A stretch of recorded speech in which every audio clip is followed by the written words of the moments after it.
Prime Minister Imran Khan, good to speak to you again. The last time I spoke to you, you were a candidate. You had big dreams, high hopes, and you told me that you were up against the mafia. So, has the mafia been defeated? You know, this is very few times in when a status quo goes, an entrenched status quo which has been embedded in the society for 30 years, to remove them through a political transition is very difficult, because they control mostly all institutions. They have made huge amounts of money which they can use to buy almost anyone. This was one of a genuine popular public movement which removed the status quo.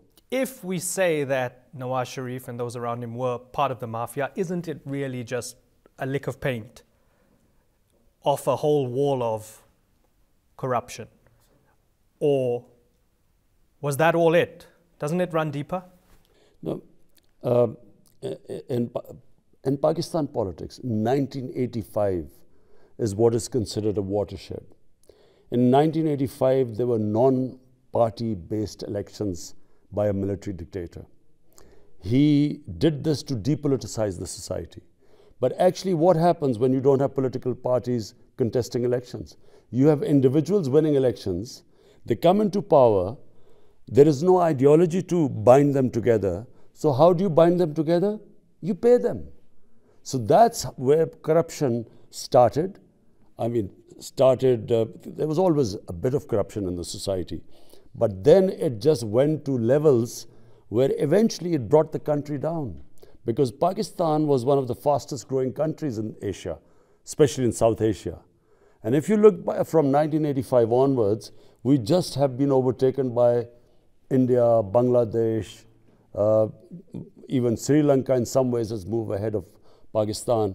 So what stops a country achieving its potential? Corruption.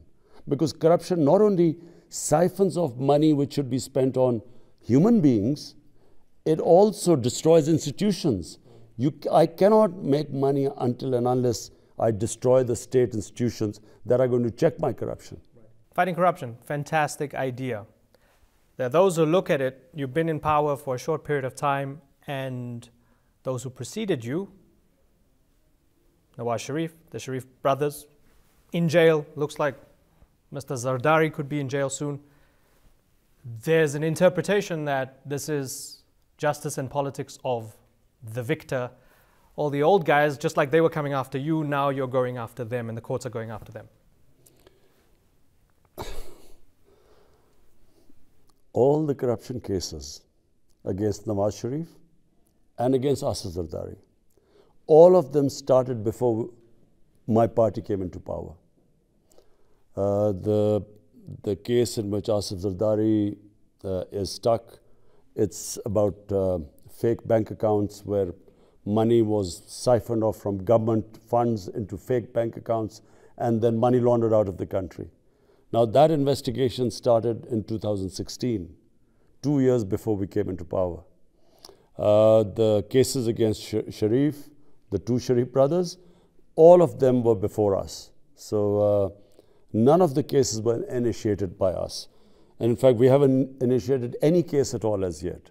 All that has happened is that the state institutions are no longer controlled by the mafia. So they are independent to work. That's all that's happened. They are free now to go after anyone, no matter how strong, land grabbers, mafias, criminal politicians. The state institutions now are free to go after them. And that's what's happened. Because there are a lot of people who say Pakistan's courts have been notoriously slow and suddenly they're working efficiently when it comes to putting the former leaders in jail. Why were they slow? Because they were slow because the governments did not allow courts to function. The state institutions that were supposed to prosecute the criminals, the big politicians, those state institutions were controlled by the same politicians. So nothing was happening. So in our entire history, the powerful always got away. It was only the poor people, the weak people that got stuck in jails. So this is the first time, and that's the major change that has taken place in Pakistan. Those people who came into power, made billions, are now suddenly, they are on, the rule of law has got to them. The state institutions are now taking action against them. You came to Ankara. Tell me why Turkey is a natural ally and why you think there's a natural friendship and relationship here. Well, firstly, there's a history behind this. People of the Muslims of the Indian subcontinent always had this close tie with the Turks, and that started with the War of Independence, when Kemal Atatürk was fighting against foreign occupation, and when Turkey was fighting for its independence. So the Muslims of India, especially what is now Pakistan, they all supported financially, collected money, funds, sent them over to help their Turkish brothers. And since then, this bond has stayed. People in Turkey realized that what the Muslims of India did at that time. And the Muslims of India took a lot of pride in the way the Turks fought for their independence, because all the rest of the Muslim world was colonized. So Turkey remained the only independent Muslim nation. So that was the genesis of this mutual feeling of brotherhood. But also there are trading links between Turkey and Pakistan, and we want to enhance them. In fact, we have decided today that we are going to have a working group which will draw up for the next 5 years to 10 years how we are going to increase our trading, investing, and the two countries investing in each other, how we're going to help each other enhance our trade in these next 5 to 10 years. So business ties, economic ties, political ties, also a request from Turkey for Pakistan to take the Fethullah Gulen group more seriously and what they do in Pakistan. Did it take a while for Pakistan to be convinced of what was going on? Well, firstly, when the coup took place in Turkey, people of Pakistan stood with President Erdogan. And secondly, when the proceedings started in the courts, the courts took their time. And finally, the Supreme Court gave this verdict and declared them as a terrorist organization. And now those schools are going to be handed over to, I think, a Turkish charity it is. So they're taken away from them. There's a realigning, it seems, going on. And there was a fascinating relationship with the United States over the years. You were a major critic of that relationship between Pakistan and the US. You felt Pakistan gave too much and the US gave too little, or the US gave you guys too much trouble, and you bled for them, for their wars, right? Donald Trump was animated on Twitter. You replied to him on Twitter. Tell me what's going on, because he says he's looking forward to possibly meeting up with you. So is it all water under the bridge? Actually, Pakistan is to be blamed for the lopsided relationship with the US. Because, if a country wants to be used, others will use it. Pakistan, unfortunately, rather than fixing its economy and standing on its own feet, it, over the years, developed this dependency syndrome on aid, foreign aid and easy loans. But whenever you rely on other people for aid and loans, there's no free lunch. So you have to pay a price. And Pakistan paid a heavy price. In the 80s, we became a frontline state in the Afghan jihad. After we got a bit of money, but then we were left with 4 million refugees in Pakistan, drugs and Kalashnikov culture, sectarian groups, militant groups were left behind. And then 9/11 comes and Pakistan again joins the US in its war on terror, when Pakistan had nothing to do with 9/11. So Pakistan then took money from the US and went after the same groups which had been nurtured to conduct the Afghan jihad in the 80s. So we witnessed chaos, terrorism of proportions that could have brought down a country. 80,000 Pakistanis died.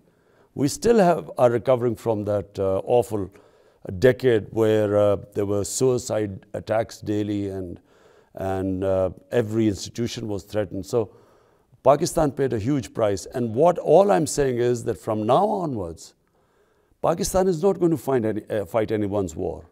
It's not going to be treated like a hired gun, paid to do someone else's job. Our foreign policy will be what is good for people of Pakistan. And we think that rather than what was the previous mantra of doing more, we were always expected to do more.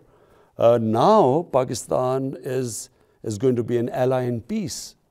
We're going to do our best to help Afghanistan have a peaceful transition, have a political settlement.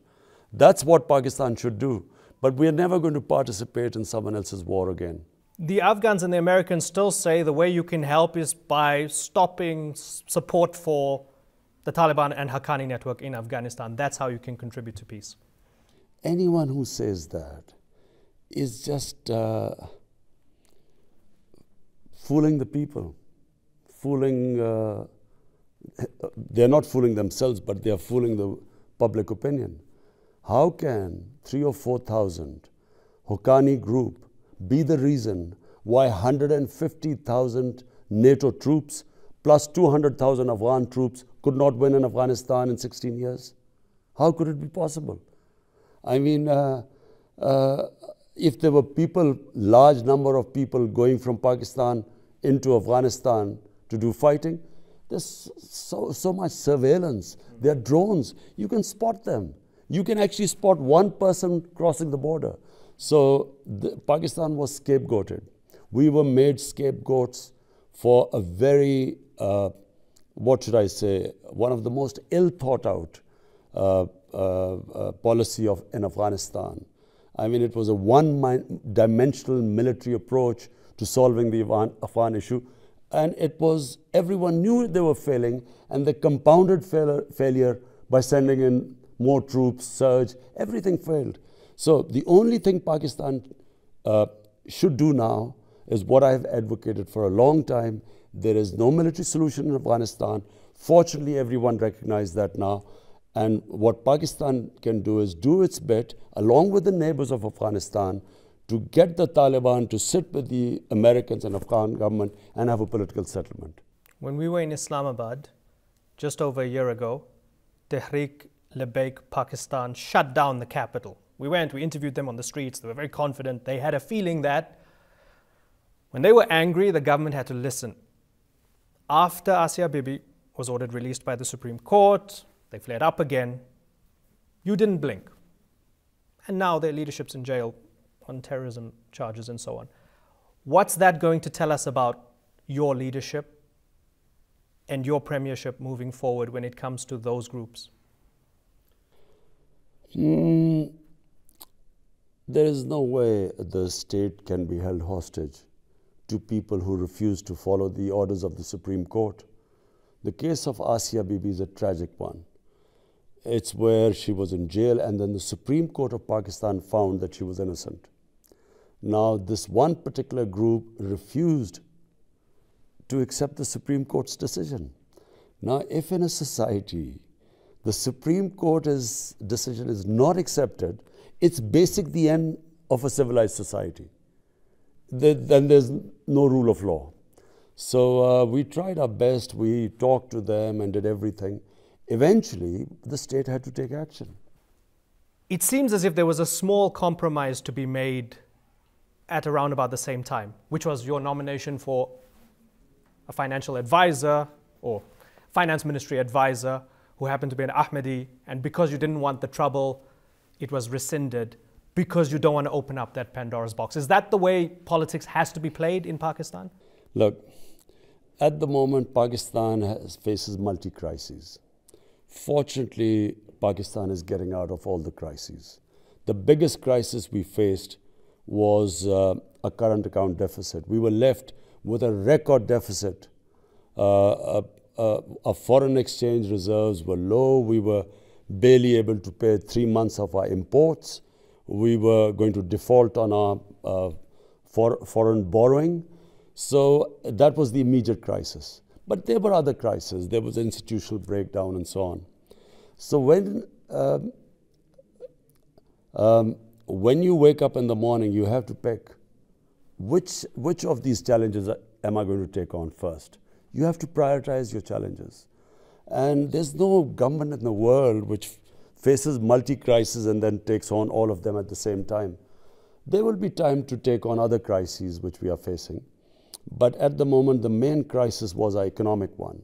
And I'm very pleased to say that in these 4 months, we have stabilized. And now we are moving on to increase our exports, to increase our foreign remittances, and then, above all, to increase investment in Pakistan. And that is critical for job creation and our, boosting up our foreign exchange reserves. So the most important thing was the economy. But there are other areas which need attending to, and which we are doing, but which will gradually take time. So the short answer is, you don't pick all your fights at the same time. Understood. I have 2 more questions for you. And I know you're tight for time. So related to needing investment, boosting the economy, addressing, reviving the economy, getting people to work, CPEC, China's Belt and Road Initiative. You might not like this question, but I'm going to ask it anyway. I saw in your communique with President Erdogan, you spoke about support for the Palestinian people, for example, reaffirming support for the Palestinian people. You're doing business with China. Does that mean you can't criticize them when it comes to what they're doing to the Uyghurs and putting possibly 1 million Uyghur Muslims in re-education camps that look like concentration camps? I do not know the exact situation of this. Frankly, I just have to tell you the truth. In Pakistan at the moment, since we've been in power 4 months, I've taken 5 days off. I'm serious, 5 days in 4 months. It's because of the intensity of the issues which we immediately faced. New government comes in, first time in power.